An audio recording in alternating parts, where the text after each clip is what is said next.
അപ്പോൾ ഫ്രണ്ട്സ്, നമ്മൾ ഇന്നലെ ഇട്ട കോളേജിലെ വീഡിയോയുടെ സെക്കൻഡ് പാർട്ടാണിത്. ഈ ഒരു വലിയ കവാടം കടന്നുള്ളിലേക്ക് ചെല്ലുമ്പോൾ അനുഭവപ്പെടുന്ന ഒരു പ്രത്യേക ഗന്ധമുണ്ട്. പഴയ പുസ്തകങ്ങളുടെയും മരത്തണലുകളുടെയും സൗഹൃദങ്ങളുടെയും സുഗന്ധം. പഠനത്തെക്കാളുപരിയായി നമ്മളെ മനുഷ്യരായി വളർത്തിയ ഇടമാണല്ലോ നമ്മുടെ കോളേജ് ക്യാമ്പസ്. പരീക്ഷാപ്പേടിയും പ്രണയവും പിണക്കങ്ങളും എല്ലാം ആ ചുവരുകൾക്കുള്ളിൽ നമ്മൾ ഒളിപ്പിച്ചു വെച്ചു.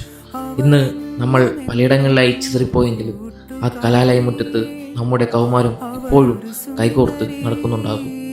ക്ലാസ് മുറികളേക്കാൾ കൂടുതൽ വിശേഷങ്ങൾ പങ്കുവച്ചിരുന്ന ആ മരച്ചുവടുകളും വരാന്തകളും, ചിരിയും തമാശകളും പിണക്കങ്ങളും നിറഞ്ഞ ആ ഇടനാഴികൾ ഇന്നും പഴയ അതേ ആവശ്യത്തോടുകൂടി മനസ്സിലുണ്ട്.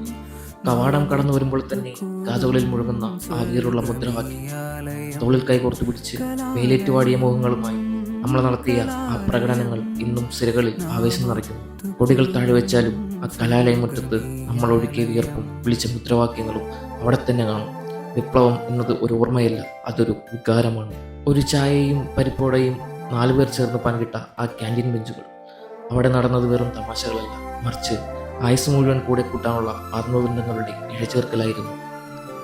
സഖായിൽ രതീഷ് എന്ന ഒരു അധ്യാപകനായ ഒരു കഥാപാത്രമുണ്ട്. അത് ശരിക്കും എന്നെ പഠിപ്പിച്ച ഈ രതീഷ് സാറിനെ മനസ്സിൽ കരുതിക്കൊണ്ടാണ് ഞാൻ ആ ഒരു കഥാപാത്രത്തിന് രതീഷ് എന്ന പേര് നൽകിയത്. മറ്റൊരു കഥാപാത്രം ഞങ്ങളുടെ പ്രിൻസിപ്പളായിരുന്ന എൻ്റെ ഏറ്റവും പ്രിയപ്പെട്ട മനു സാറാണ്. മനു സാറ് സ്ഥലത്തില്ലാത്തതിനാൽ മനു സാറിന് ബുക്ക് അയച്ചു കൊടുക്കാമെന്ന് കരുതുന്നു. ഇനിയും മറ്റു ചിലർക്ക് നമ്മൾ ബുക്കുകൾ കൊടുത്തിട്ടുണ്ട്, പക്ഷേ വീഡിയോ എടുക്കാൻ സാധിച്ചില്ല. കാലം നമ്മളെ പലയിടങ്ങളിലേക്ക് മാറ്റി നട്ടേക്കാം, പക്ഷേ നമ്മുടെ വേരുകളെന്നും ആ പഴയ കോളേജ് മുറ്റത്ത് തന്നെയായി. അപ്പോൾ ഓക്കെ, ബൈ.